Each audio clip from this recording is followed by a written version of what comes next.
Las ideas vertidas en sus programas. El dinero representa muchas aristas en la vida del ser humano. ¿Cómo sacarle mayor provecho?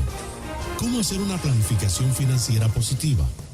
Estas y muchas otras inquietudes enfocadas de forma profesional pero simple en el programa Dinero con Sentido. Dinero con Sentido, con el psicólogo y coach financiero José Luis Altolaguirre.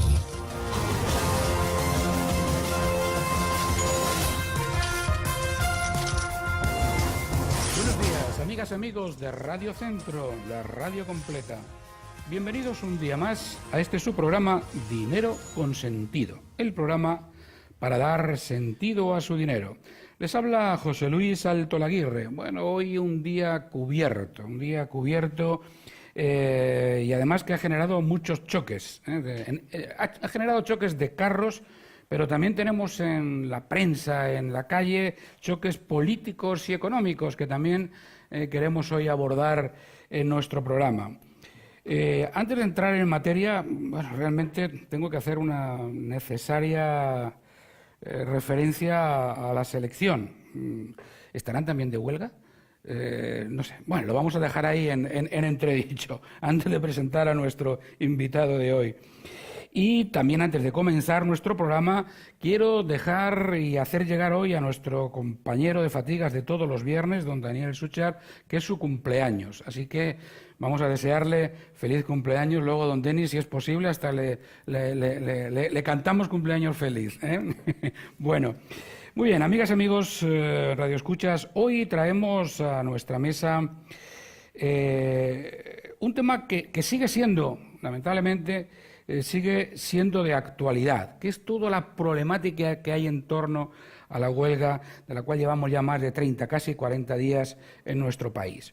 Y queremos analizarlo desde diferentes vectores, desde diferentes perspectivas. Y para eso, pues nada mejor que traer a un especialista que nos ayude a desenmarañar, a desentrañar qué significa una huelga, por qué se genera una huelga y cuál es el sentido que una huelga puede tener hoy en nuestro país, obviamente dentro del contexto global.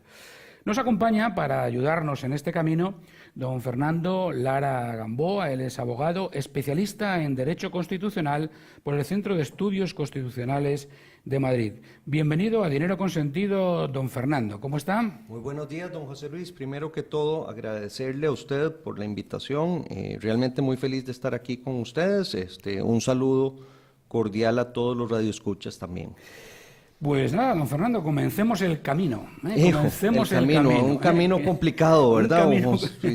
O sea, realmente, para empezar a tratar de desmenuzar un poquito esta mazorca, para llamarle de una manera, lo primero que tenemos que decir es que esta es la primera huelga que se da después de la aprobación del Código Procesal Laboral. Correcto. Yo no sé si recuerdan, este Código Procesal Laboral pues tuvo grandes problemas a la hora de aprobarse. Fue muy debatido en la Asamblea Legislativa, ya que había varios sectores que estaban a favor de regularizar la huelga en los sectores públicos. Recordemos que antes, de acuerdo a la Constitución, de acuerdo a la ley, no era legal la huelga en los sectores públicos, y luego con reforma al Código Procesal Laboral se convierte en legal. Los sindicatos tuvieron un papel muy importante en esa negociación, y ellos inclusive estuvieron muy pendientes de negociar los textos de los artículos que se aprobaron. Una vez de que este proyecto de ley cuenta con los debates en la Asamblea Legislativa, ya termina todo su paso por la Asamblea Legislativa y se manda donde la presidente Laura Chinchilla, la presidente veta la reforma. La veta y dice, bueno, yo no estoy de acuerdo porque esta reforma es inconveniente. En aquel entonces, pues, esto fue aplaudido por la gente de las cámaras, realmente hubo un levantamiento grande de los sindicatos por el veto de esta reforma. Y después viene el cambio de gobierno, cuando empieza el gobierno de Luis Guillermo Solís. Don Luis Guillermo levanta este veto y dice, bueno, yo voy a retirar el veto y entonces voy a firmar la ley, cosa que en su momento también fue ampliamente cuestionado porque nunca en la vida se había dado. Y yo le digo una cosa, yo que he tenido la oportunidad de analizar otros sistemas políticos, yo nunca he visto una cuestión de un retiro del veto, es algo bastante raro, o se veta, ¿no? Es o no algo se inusual. veta, pero digamos que se vete, que se retire el veto y luego se vuelva a aprobar, es muy raro. Esta es la historia por la cual nosotros venimos a tener este Código Procesal Laboral, que como les decía antes, pues viene a legalizar la huelga en los sectores públicos. Antes era muy fácil porque toda la huelga en los sectores públicos era ilegal y ya. Ya, por principio. Exactamente. Con respecto a la pregunta que usted hacía, don José Luis, ¿qué es la huelga? Pues antes de empezar a fabricarle yo una definición de qué es la huelga, le voy a decir lo que es la huelga de acuerdo al artículo 371 del Código Laboral. Y vea, dice, la huelga legal, ¿verdad? Estamos hablando de la huelga legal, ¿no? Por supuesto. No la huelga ilegal.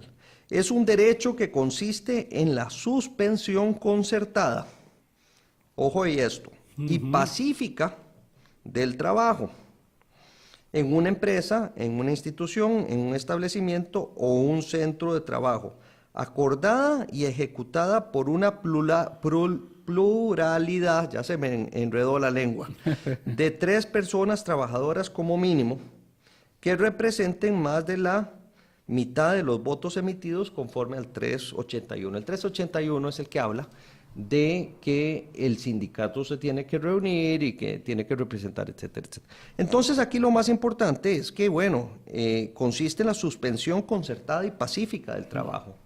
Entonces, la pregunta que tenemos que hacer, la suspensión que se ha dado en estos ya casi 40 días Efectivamente. han sido pacíficas, en algunos casos. ¿Y concertada? Y concertada. Bueno, entonces ahí se pone uno a ver. Y pues es indiscutible, y esto sí no está aquí, pero la huelga lo que es una herramienta, es un método de presión, una herramienta de presión. ¿Qué es otra cosa que ha estado dando mucho la vuelta o que le han estado dando mucho la vuelta a los especialistas en estos temas? Esta presión que se da sobre qué temas tiene que versar. Efectivamente. ¿Verdad? Primer punto. Tiene que versar, pues está en el Código de Trabajo y es un derecho laboral. Entonces debiera versar sobre las relaciones obrero-patronales. Las relaciones obrero-patronales, para poder hablar de qué son las relaciones obrero-patronales, podríamos decir, bueno, imaginémonos que yo tengo 25 personas metidas en una casa de 150 metros cuadrados, y la casa pues realmente está con todas las paredes resquebrajadas, eso que uno dice, bueno, viene cualquier temblorcito, ¿verdad? Y se cae. Y se cae, que bueno, que yo no sé, más bien que es muy interesante porque conozco mucha gente de España, don José Luis, y allá no tiembla. Yo no sé cómo le ha ido aquí en este montón de años que tiene de vivir aquí con los temblores. Pero imaginémonos un lugar así, bastante complicado, y en donde pues vienen los temblores y se empiezan a caer pedazos de repello de las paredes y todo. Entonces, bueno, esa es una relación obrero-patronal. Te están teniendo trabajar, te están obligando a trabajar en un lugar que no es seguro, y entonces ahí se puede dar una huelga. Por ejemplo, aquella famosa huelga de hace ya casi 100 años, ¿no? Bueno, fue como en donde lo que se buscaba era la jornada laboral de máximo de 8 horas diarias, ¿verdad? Entonces, claro, era un trato inhumano, ¿verdad? Podrías tener jornadas laborales larguísimas, entonces de un momento a otro la gente se levanta en huelga. Por ejemplo, que te estén pagando menos del mínimo, o una empresa en donde le estén pagando menos del mínimo. Entonces, esa es una relación obrero-patronal. Entonces, bueno, en ese caso no hay ninguna duda de que se puede tener un derecho de huelga ahí. Ahora bien, el problema aquí no es una relación obrero-patronal. De hecho, está probado que el Estado de Costa Rica es un excelente patrono, porque paga pluses salariales y paga un montón de dinero. Patrono generoso. Sí, sí, Podemos muy decir que es un generoso, patrono generoso. muy generoso y paga mucho mejor que, por decir así, la empresa privada. Generalmente, a lo largo del mundo, el hecho de trabajar para el gobierno resulta atractivo para alguna gente porque no pagan tan bien como en la empresa privada, pero uno tiene más seguridad. Te que da en la empresa privada. estabilidad, te da, sí, efectivamente. Pero en este lugar de la tierra, en Costa Rica, ¿verdad? Resulta que no solo tienen la estabilidad, sino que al mismo tiempo tienen una mejor paga que en el sector privado. Estábamos viendo, por ejemplo, que el sueldo de los magistrados es altísimo. O sea, ningún país de la región tiene magistrados tan bien pagados como los que tenemos ahora. ¿Va? Efectivamente. Entonces, desde ese punto de vista, pues una discrepancia obrero-patronal no hay. Aquí lo que se está protestando es por una potestad legislativa que tenemos que tomar en cuenta. El Parlamento o la Asamblea Legislativa es un órgano completamente distinto al Poder Ejecutivo, que es el patrono. Entonces, realmente eso es como decir, mire, yo me pongo en huelga con usted, don José Luis. Usted es mi patrono, me pongo en huelga, don José Luis, porque otra persona quiere hacer algo que me perjudique. O sea, no tiene mucha razón de ser. Sin embargo, al ser el Estado el patrono, ¿verdad? Hay como un punto gris, ¿verdad? Yo siempre he dicho que el problema de las cosas jurídicas es que tenemos que navegar en grises, o sea, no hay blancos y negros, que sería más fácil, ¿verdad? Sino que hay que navegar en grises. Entonces aquí, al ser la primera vez, pues hemos visto, por ejemplo, con respecto a las resoluciones, el hecho de que tipifiquen estas huelgas como atípicas y que tal vez por el tema se pueda ser aceptado, ¿no? Sí, sin embargo, digamos, el ciudadano común, los que no tenemos una formación legal, un derecho, observamos como incluso, bueno, van saliendo sentencias en las cuales se declara la mayor parte como huelga ilegal, en algún caso legal, es decir, como si hubiera un margen interpretativo bastante amplio. Y lo hay, y lo hay. Hay que recordar una cosa, el derecho no es una ciencia exacta, no es como las matemáticas que 2 y 2 igual 4, sino que en una ciencia no exacta, como una ciencia social, puede ser que 2 y 2 de 5 o de 3, ¿verdad? En este caso específico, por ejemplo, ahora que estábamos hablando fuera de micrófonos un poquito antes, hay una sentencia del viernes pasado en donde el Tribunal de Apelaciones Laborales pues dice, o más o menos expresa, de que esto es una huelga típica y entonces que los trabajadores del Estado sí se pueden manifestar con respecto a potestades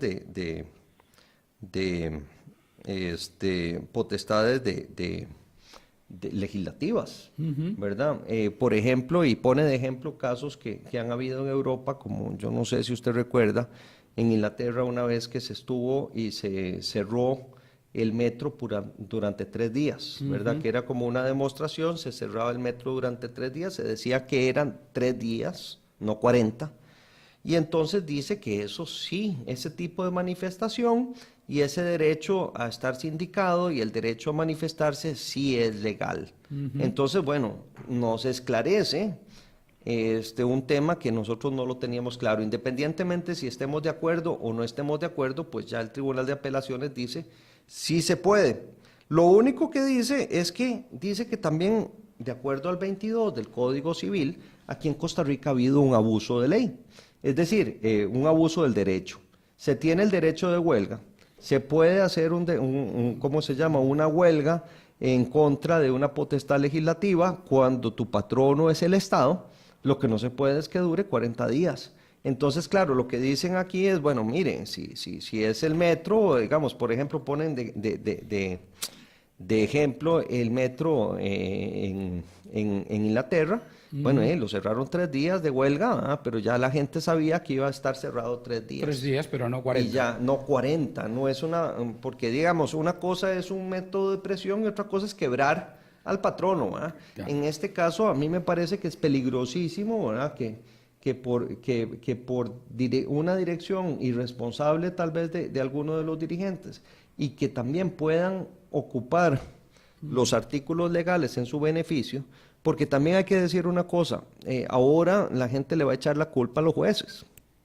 Y no es culpa de ellos están interpretando la ley. Interpretando la ley sobre la cual tienen que legislar. Sí, tienen que resolver. Los que tienen la culpa sobre la ley son los diputados y el presidente que en su momento dado la aprobaron, porque realmente esta ley sí nos puede ser un problema grande. Claro, ahora vamos a abordarlo con un poquito más de profundidad y con esto estamos llegando al final de nuestro primer segmento. Amigas y amigos, no se vayan, nos gusta que estén con nosotros. Volvemos en 1 minuto y medio. Dinero Consentido, un programa para desarrollar su libertad financiera. ¿Es seguro operar a través de la banca electrónica de los bancos? Todas las respuestas en Dinero Consentido, en Radio Centro 96.3 FM, de 8 a 9 de la mañana, con José Luis Salto Laguirre, su coach en línea, para dar sentido a su dinero. Le invitamos a conmemorar el Día Nacional del Servidor Comunitario con una exposición de proyectos, conferencias, actividades recreativas y culturales. Le esperamos el domingo 28 de octubre a partir de las 7 de la mañana en el Estadio Nacional. Las asociaciones de desarrollo de la comunidad aportan bienestar con iniciativas socioproductivas, ambientales y de servicios y hacen de sus comunidades un mejor lugar para vivir. Organizan CONADECO, Ministerio de Ambiente y Energía, Instituto Costarricense de Acueductos y Alcantarillados, Instituto Nacional de Seguros, Banco Nacional y Dinadeco. Esa es una ambulancia. Allí va alguien que necesita ayuda urgente. Puede ser un adulto mayor. Pero al Hospital Nacional Geriátrico, ¿quién lo ayuda? Cada año el Hospital Nacional Geriátrico necesita recursos para mejorar infraestructura, atención y equipos. Es una institución que, al igual que las personas, necesita ayuda. Hágalo hoy. En el futuro podría ser usted el que necesite de ella. Infórmese ingresando al sitio web www.apronaje.or.cr o llame al 2257-5062. Colaboración de esta emisora, asociada a la Cámara Nacional de Radiodifusión, Canara.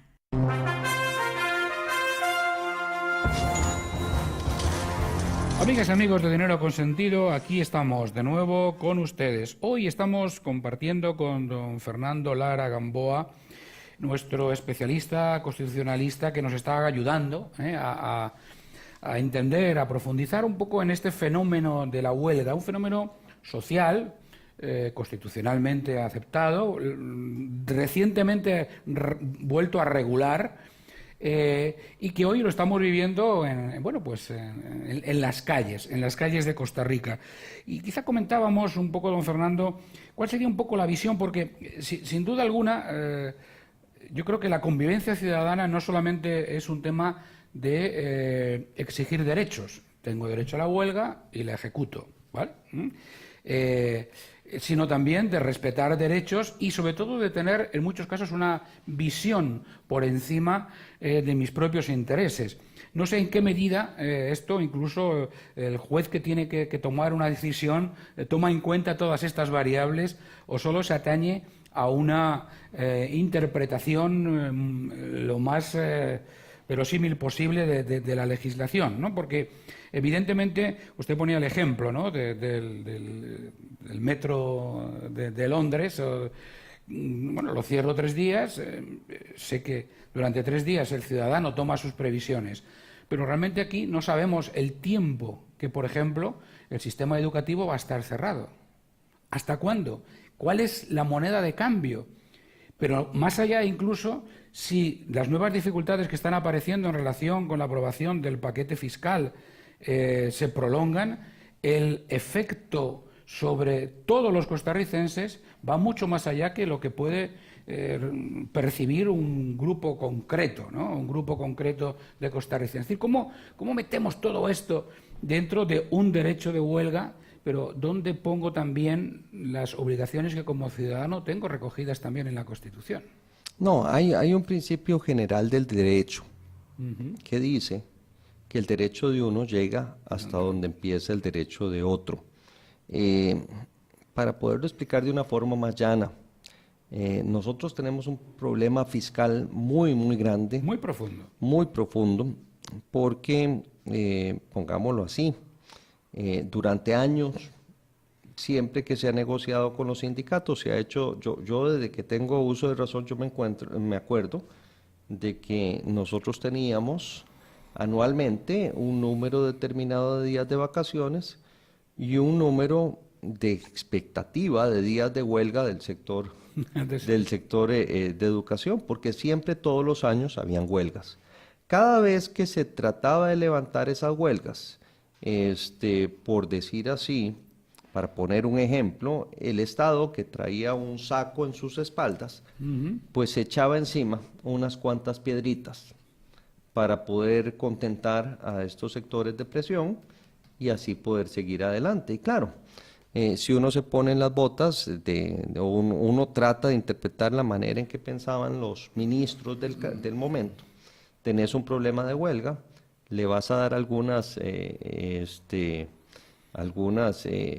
ganancias a estos grupos de presión y lo dejan de molestar durante sus 4 años, y ya después va a ser un problema para el otro ministro. Para el no que es venga, para él. ¿no? Para el siguiente. Ajá. Pero si lo podemos representar como echarse unas piedritas en un saco que jala el gobierno, y todos los años se van echando más piedritas y más piedritas y más piedritas, el problema es que ahora el gobierno ya no puede alzar ese saco, está muy lleno de piedras, está muy lleno de piedras, ya no lo puede alzar.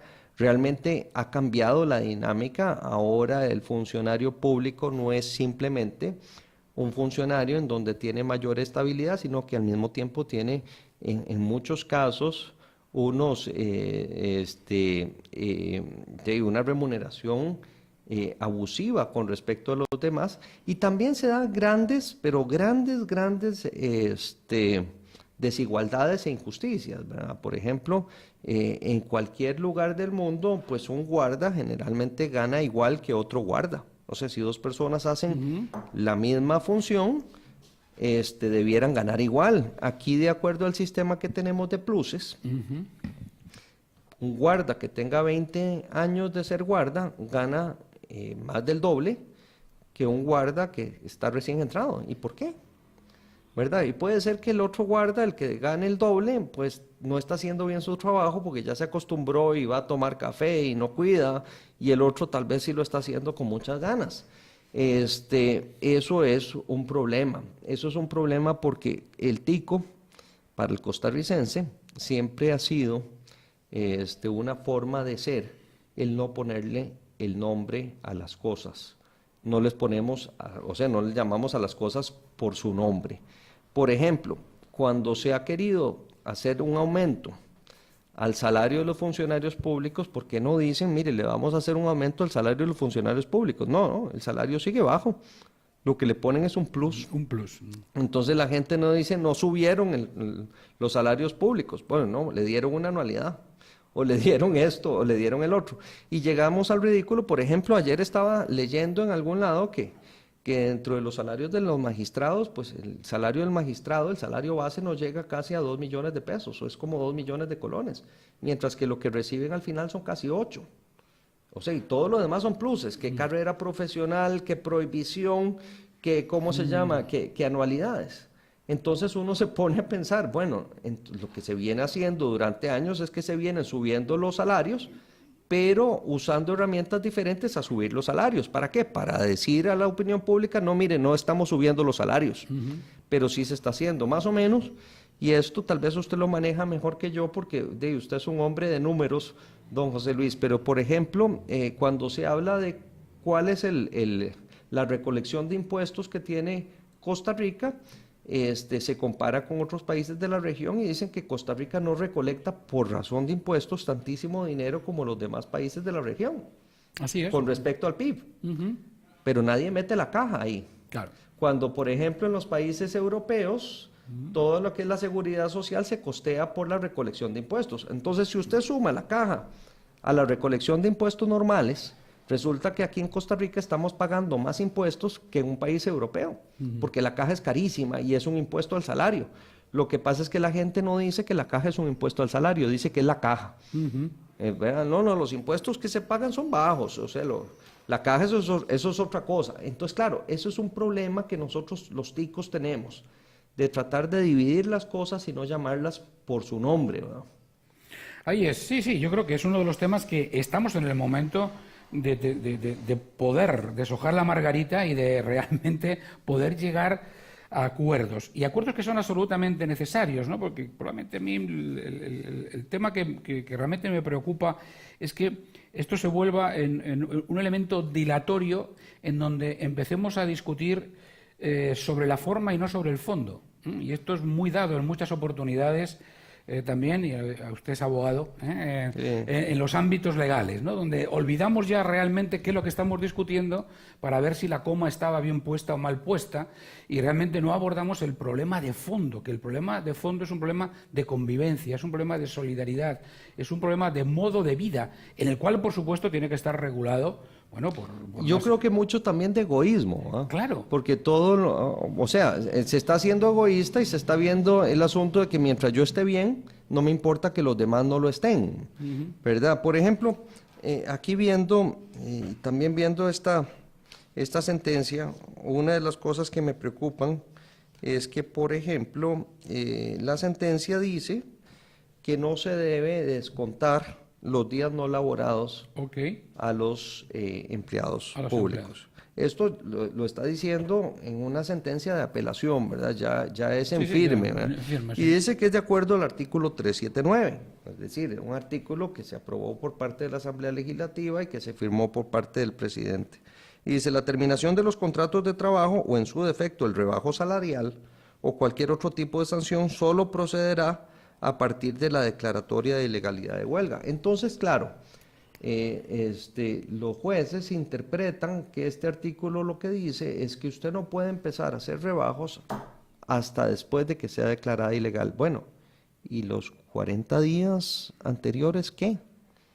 ¿Verdad? Claro, es un caso diferente los que salieron del país, porque los que salieron del país, eso es un abandono al trabajo, y eso se les podría hacer ¿cómo se llama? El procedimiento administrativo de una vez para despido, ¿va? Claro, eso ni siquiera tienen que esperar a que sea declarada ilegal la huelga, ya lo pueden hacer. Pero, digamos, te dice eso la sentencia, y entonces te crea un gran problema, porque ¿qué pasa si esta gente vuelve a trabajar dentro de las 24 horas, como piden los jueces, y luego dentro de 3 semanas vuelven a hacer otra huelga? Sí, o sea, y vuelven a estar otros mes y medio, hasta que mientras que hay una sentencia en firme para que se vuelva a decir que es ilegal, y así es un juego perverso. Lo empecemos a hacer. Claro. Es un juego perverso y bueno, el Estado no quiebra, porque el Estado no quiebra. ¿Cómo no quiebra el Estado? Porque viene la devaluación, viene la inflación y de esa manera pues el Estado puede seguir funcionando. El problema es que a los que van a quebrar son a los demás. Y el propio Estado, quizá técnicamente, o económicamente, o técnicamente no quiebre, pero económicamente sí, un Estado puede dejar de pagar o de hacer frente a sus obligaciones. Ya ha pasado mundialmente. Claro, y evidentemente esto ya es un default que obviamente va a incidir de manera muy directa también, en todas las compañías que califican, las calificadoras de riesgo, etcétera. Y lo que ya hemos hablado en muchas oportunidades también en este programa y en muchísimos programas, ese riesgo real de que la vida de los costarricenses se vea afectada profundamente por indecisiones y por, yo creo que, falta de visión país. Para mí la definición, en cierto modo, de muchos sectores es falta de visión país, ni más ni menos. Yo diría que es egoísmo, y yo lo pongo como egoísmo porque se lo pongo así, y ya es algún tipo de curiosidad de los costarricenses. Por ejemplo, cuando se aprueba en el año 44 el Código Laboral, el Código de Trabajo, impulsado por don Rafael Ángel Calderón Guardia, que vino a cambiar la vida de los costarricenses y realmente Yo creo que en parte es lo que nos ha garantizado la paz social durante todo este tiempo. Efectivamente. Pues usted sabe que en esa Asamblea Legislativa habían varios diputados que eran liberales.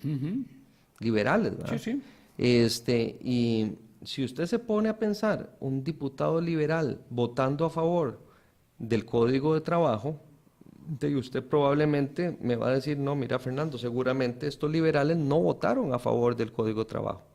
Pero en aquel entonces, pues, se hizo un trabajo de lobby o de cabildeo, en donde se habló con todos estos diputados, con los liberales, con los no liberales, se les explicó, se les dijo por qué era bueno para Costa Rica, y no me lo va a creer usted, pero los diputados liberales votaron a favor del Código Laboral. ¿Por qué? Porque el costarricense era pragmático, no era dogmático, y era una persona que empezaba a pensar en donde si esto era bueno, aunque no fuera mi ideología, ¿por qué no? Claro, visión política, ¿verdad? en definitiva. Es visión política. Eso se ha perdido. Claro. Y ahora ya no son como los diputados de antes. Ahora todo el mundo jala en grupos y es diferente, ¿verdad? Entonces la posición de tal partido es votar en contra. Y realmente a veces ni siquiera el diputado sabe por qué tiene que votar en contra. Claro. Bueno, amigas y amigos, con esto estamos llegando al final de nuestro segundo segmento y ya les decimos, no se vayan, nos gusta que estén con nosotros. Volvemos en 1 minuto y medio. Dinero Consentido, un programa para desarrollar su libertad financiera.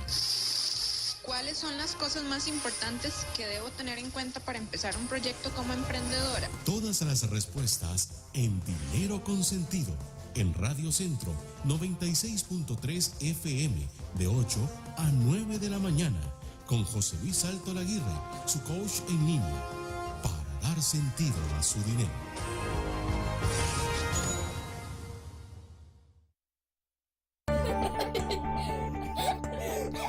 Soy Luzania Víquez, presentadora de televisión. Yo como costarricense y como mujer estoy consciente que la salud de un niño o una niña es esencial. Es por eso que me uno a la Feria de Salud Sonrisas Saludables. Únase usted también y juntos podemos contribuir a la salud de muchos niños y niñas que necesitan de su ayuda. Fundación Construyendo Sonrisas. Para más información, visítenos en Facebook en nuestra página Construyendo Sonrisas en CR. Llámenos 2244 9090. Hola, mi amor. ¿Cómo estuvo la escuela hoy? Chivísimo, mami. Una señora llegó a enseñarnos cómo ahorrar agua y luz en la casa. ¿De verdad? Contame más. Por ejemplo, que todas las mañanas nuestra ducha tarde lo mismo que nuestra canción favorita. Así no tardamos más de lo necesario y así ahorramos agua. En Fundación Neotrópica, educamos a las futuras generaciones para que se conviertan en guardianes del medio ambiente. Fundación Neotrópica, creciendo como la naturaleza. Visita nuestra web neotrópica.org.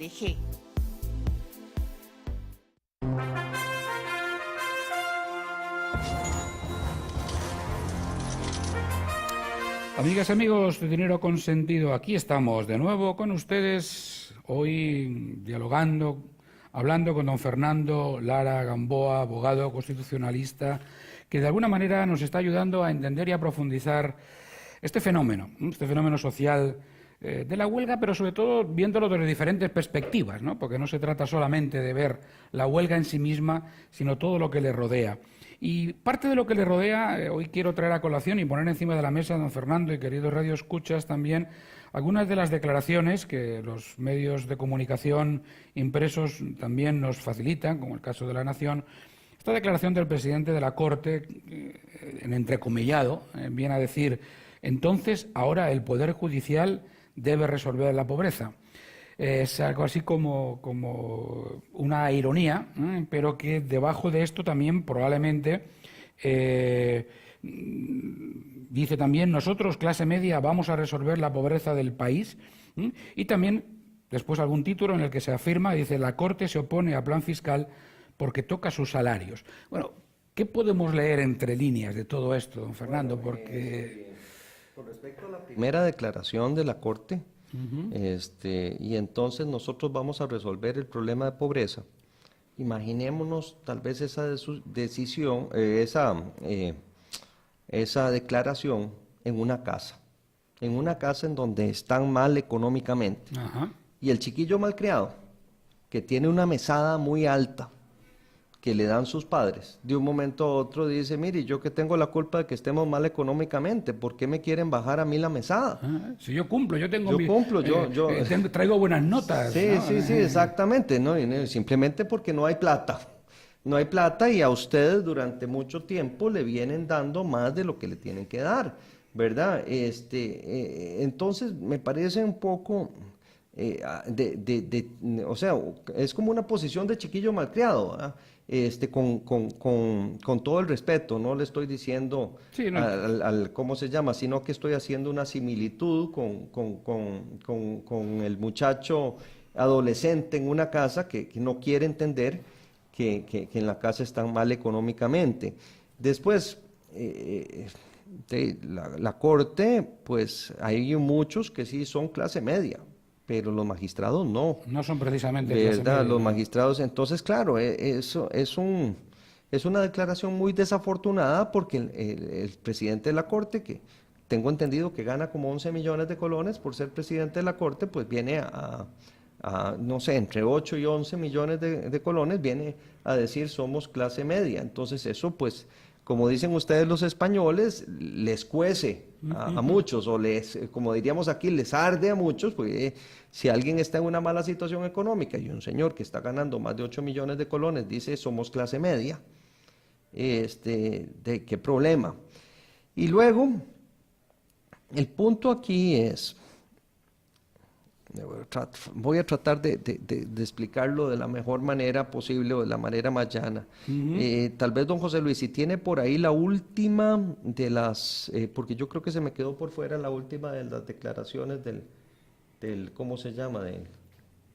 Bueno, lo de los salarios, que mientras les toquen, no les toquen los salarios. Sí, entonces, la Corte se opone a plan fiscal porque toca sus salarios. Entonces el asunto es, la Constitución política es clara. Y dice que cuando se vaya a hacer un proyecto de ley, ojo, un proyecto de ley que modifique la estructura, ¿verdad? Palabras más, palabras menos, que modifique la estructura del Poder Judicial, entonces necesita 38 votos. Okay. Para ponerlo así, poder explicar esto de los 38 votos, las dos mayorías exigidas en la Constitución política, bueno, hay como 4 o 5 mayorías distintas, pero las dos mayorías más comunes son la mayoría calificada, que son mitad más 1, sería 29 votos, y la mayoría absoluta, que es mitad más 1, que son 29 votos, y la mayoría calificada, que son 38 votos de 57. Entonces la Constitución dice que para modificar la estructura del Poder Judicial, se necesitan 38 votos. Ok. ¿Quién interpreta la ley? Según la Constitución política, no es la Corte Plena, es la Sala Constitucional. Okay.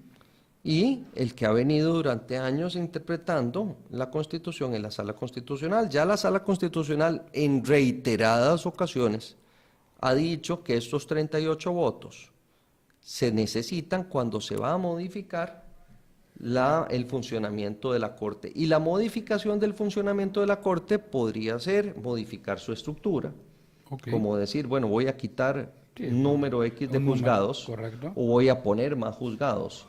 O por ejemplo, el OIJ, que es la parte investigativa, está adentro del Poder Judicial, pues lo voy a pasar al Ministerio de Seguridad Pública, como en otros países. En España, los interrogatorios y la investigación cae a cargo de Seguridad Pública, ¿verdad? Entonces lo voy a sacar, o voy a sacar la Fiscalía, y la voy a poner en el Ministerio de Justicia. Todos estos cambios sí son cambios estructurales. Cambios estructurales profundos. Profundos, pero si lo que se está haciendo es simplemente decir, mire, todos estos pluses salariales, que todo lo que hay de aquí para atrás son derechos adquiridos y no se pueden tocar, pero lo que hay de aquí para adelante no son derechos adquiridos, es lo que se llama en derecho una expectativa de derecho. Correcto. Por ejemplo, don José Luis, usted tiene un negocio y usted la plata que se ganó en ese negocio ya se la ganó, Claro. ya es suya.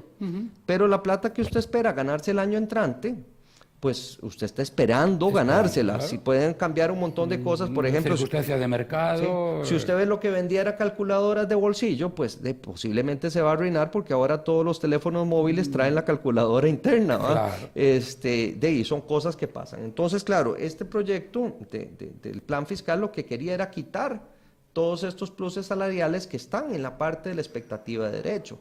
Eso para mí, y aclaro, eso es una posición personal, porque en derecho todo el mundo tiene posiciones personales. Sí. Para mí no está modificando en nada la estructura del Poder Judicial y por lo tanto no necesita 38 votos. Ahora bien, ¿a quién le toca realmente poner el punto final y decir si este proyecto necesita los 38 votos o no, porque está modificando la estructura organizativa del Poder Judicial? Es a la Sala Constitucional en la consulta. La consulta todavía no se ha hecho.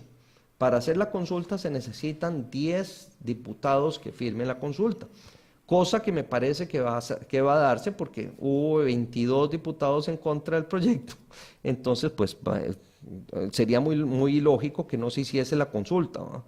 Entonces, pues va a ser la Sala Constitucional la que tenga que resolver este tema. La que dirima el tema Si finalmente. la Sala dice que necesita 38 votos, bueno, el problema, primero que todo, el problema jurídico es grande porque se está cambiando de parecer. O sea, una jurisprudencia ampliamente reiterada una y otra vez. Inclusive la última vez fue hace poco con la cuestión de la modificación a la ley de pensiones del Poder Judicial. Entonces, pues sería muy raro que un órgano jurisdiccional cambie de opinión tan fácilmente, ¿verdad? Porque, digamos, los órganos políticos como los congresos, sí es muy usual ver que de un momento a otro votan de una manera y después cambian de opinión. Pero se supone que en principio uno espera que los jueces no cambien de opinión, o sea, que por una cuestión de certeza jurídica no cambien de opinión.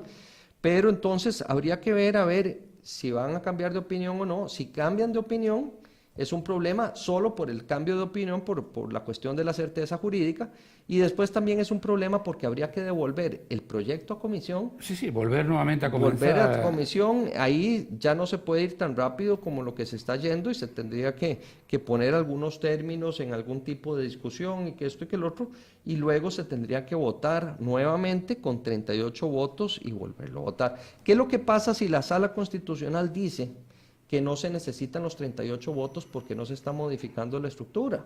Si la Sala Constitucional dice eso, pues se vota en segundo debate y, como dicen los ticos, salados, ¿cómo se llama?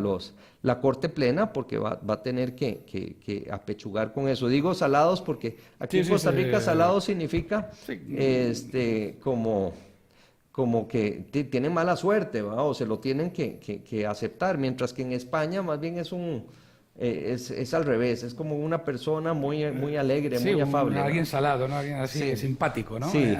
Claro, pero fíjese que yo creo que, y muy importante lo que nos comenta, porque al final esto plantea algo que usted lo explica de una manera que parece muy obvia, ¿no? Si la Sala Constitucional reiterada, o sea, o voy a un paso anterior, es decir, un cambio organizacional, o sea, algo que cambie la estructura es algo mucho más profundo que un tema de una expectativa salarial, porque si no, o sea, aquí hay un hecho contundente, es decir, si el Estado no tiene para pagar, va a llegar al momento que no puede hacer frente a eso, y obviamente el Poder Judicial está dentro del aparato del Estado, aunque sea uno de los poderes, pero está dentro del... Entonces, ¿por qué hay esta discrepancia?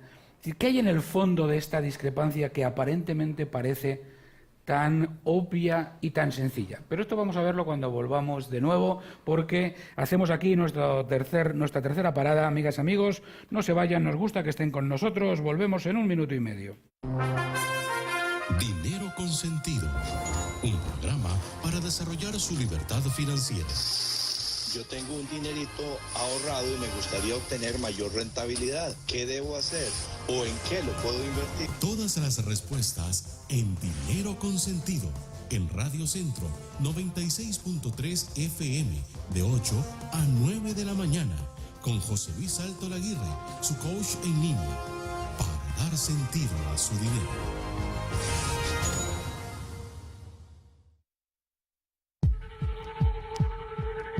Cascada de Fuego, un hotel de montaña, ubicado cerca del volcán Arenal, rodeado de exuberante naturaleza, ríos, nacientes, laberintos, parque temático, área de piscina, servicio de restaurante y sala para eventos.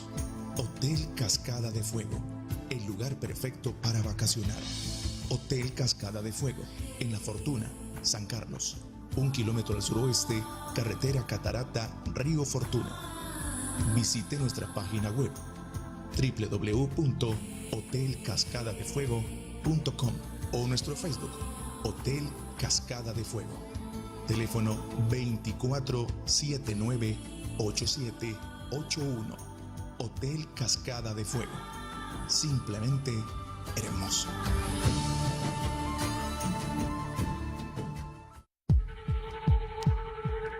Cascada de Fuego, un hotel de montaña, ubicado cerca del volcán Arenal, rodeado de exuberante naturaleza, ríos, nacientes, laberintos, parque temático, área de piscina, servicio de restaurante y sala para eventos. Hotel Cascada de Fuego, el lugar perfecto para vacacionar. Hotel Cascada de Fuego, en La Fortuna, San Carlos, 1 kilómetro al suroeste, carretera Catarata, Río Fortuna. Visite nuestra página web www.hotelcascadadefuego.com o nuestro Facebook, Hotel Cascada de Fuego. Teléfono 24798781. Hotel Cascada de Fuego. Simplemente hermoso.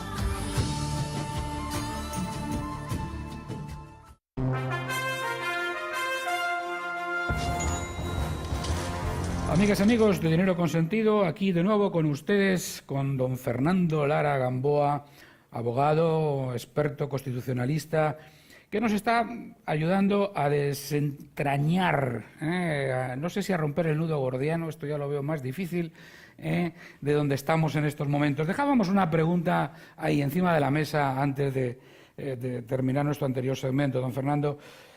¿Por qué? Algo que parece tan obvio, tan sencillo con su explicación, personas tan sesudas, tan preparadas, tan ilustradas, realmente le dan tantas vueltas y lo que debiera ser A parece B.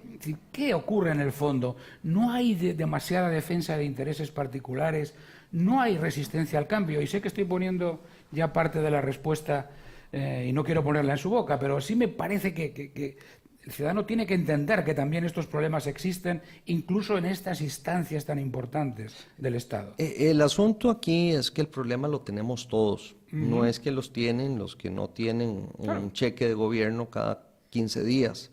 Y el problema aquí es que, como les decía antes, pues ahí el Estado se ha venido echando cada vez más peso sobre la espalda en favor de los trabajadores, empleados públicos. Generalmente ellos, cuando levantan la voz en contra del gobierno, dicen que le están quitando los derechos a los trabajadores y que son los derechos de los trabajadores. Yo quiero hacer una aclaración. También es trabajador la señora que tiene la pulpería aquí enfrente, claro, y el señor que limpia botas y el otro que vende verduras en el mercado. Esos son trabajadores. Yo quisiera hacer la diferencia de que estos derechos que los sindicatos están peleando no son los derechos de los trabajadores, son los derechos de los burócratas. Y lo digo no en un son peyorativo. Cualquiera que busca en el diccionario de la Real Academia Española la palabra burócratas se da cuenta que es la persona que trabaja para el Estado. En este caso, los burócratas han tenido una posición muy egoísta, porque todos dicen, sí, claro, hay un problema fiscal enormemente grande, hay que solucionarlo, cobremos más impuestos, hagamos esto, hagamos el otro, pero cuando les dicen a ellos, mire, ustedes tienen un montón de pluses salariales, son un montón de regalías que les dieron en un momento dado, en un momento de bonanza, y esas regalías ya no se pueden seguir dando. Es como hablando con el mismo ejemplo del muchacho adolescente, pues puede ser que en años anteriores pues se tuvo bastante dinero y se le pudo dar a estos muchachos viajes y ropa cara y que esto y que el otro, y ahora pues ya no puedes seguirle dando esa mesada tan grande, ¿verdad? Entonces cuando se les dice esto, la gente entra en resistencia al cambio y dice, me resisto, no quiero que me quiten mi plata, si quiere se lo quitan a los demás. Y eso es lo que yo sí siento que hizo la Corte y que está haciendo la Corte. Ahora, todavía yo no he visto que el Poder Ejecutivo haya dicho nada. Yo supongo que pues tienen que estar reunidos seguro desde... Bueno, ha habido unas palabras del presidente Carlos Alvarado... Muy cautas, ¿verdad? Muy cautas. Habló de resistencia al cambio y de defensa de intereses gremiales, por así decirlo. Pero muy cautas porque, claro, aquí tenés un problema de que tampoco te puedes enojar y te puedes pelear con todos, ¿verdad? No, evidentemente. Pero ¿cómo haces para que esta gente entienda de que realmente es por el bien de todos? Y si, por ejemplo, se va a poner un IVA... en donde realmente va a haber más trazabilidad y se va a poder combatir la evasión, que la evasión es un problema enormemente grande, pero digamos, si se pasa del impuesto de ventas, ¿verdad?, del impuesto de ventas al IVA, entonces sí se puede hacer una trazabilización, aunque el IVA sea de un 0.5 o de un 0.1, pero tiene que haber algo, no puede estar te permita saber, claro. Sí, no puede estar completamente exento porque entonces ahí ya no tiene ninguna función de ser, ¿no? Pero desde ese punto de vista yo creo que lamentablemente deberíamos, ¿verdad?, ser personas más razonables y aprender por las buenas, como dicen acá. Claro. Porque el problema es que si se viene una devaluación grande como la que pasó en el 78, vamos a tener que aprender por las malas, ¿verdad? En aquel entonces, don José Luis, imagínese que el dólar pasó del 8.60 al 64. Es una cosa tremenda y se dio muy parecido a lo que había en Argentina, un corralito aquí, en donde no permitían que la gente sacara sus colones y los cambiara a dólares. Entonces, bueno, una persona que tenía 8 millones de colones, en aquel entonces tenía $1 millón. Y después de toda la evaluación y todo, pasó a tener menos de $100,000. Claro. O sea, es una cosa que se empobreció en cuestión de segundos y veía su dinero ir mermando y mermando. Entonces, y claro, ¿qué pasaría ahora cuando, digamos, el sueldo de una persona que fueran 200,000 colones, que fuera el equivalente a $400, de un momento a otro, esos 200,000 colones fueran el equivalente, no a $400, sino a $200? Bueno, y estamos viendo cómo el dólar... sí, bueno, ya empezó. Obviamente, no estamos en esa situación en estos momentos, pero sí tenemos que estar atentos, porque las cosas pueden sobrevenir. Bueno, la gente tiene préstamos en dólares, entonces tiene que pagar en dólares con colones que valen menos. Con colones que valen menos. Bueno, así es, amigas, amigos. Yo creo que hemos dejado encima de la mesa muchas preguntas y muchas respuestas, ¿no? Invitamos, ¿no?, a todos. Hemos hablado de la huelga, hemos hablado del Poder Judicial, hemos hablado de todos los ciudadanos, porque esto no es un problema que le corresponda ni al Ejecutivo ni al Poder Judicial. Yo creo que es un tema de responsabilidad compartida, de visión país, probablemente de políticos con visión de Estado, ¿no? Aquí hemos hecho muchas veces esta pregunta a los políticos que nos han acompañado y ojalá... Con prontitud llegamos hasta usted, somos respuesta oportuna, su salud vamos a proteger, su vida vamos a socorrer, emergencias médicas. Un médico y un paramédico con ambulancia de primera calidad atenderá la emergencia en su casa. Somos su solución médica express. Afíliese ya. 2290-4444. Emergencias médicas.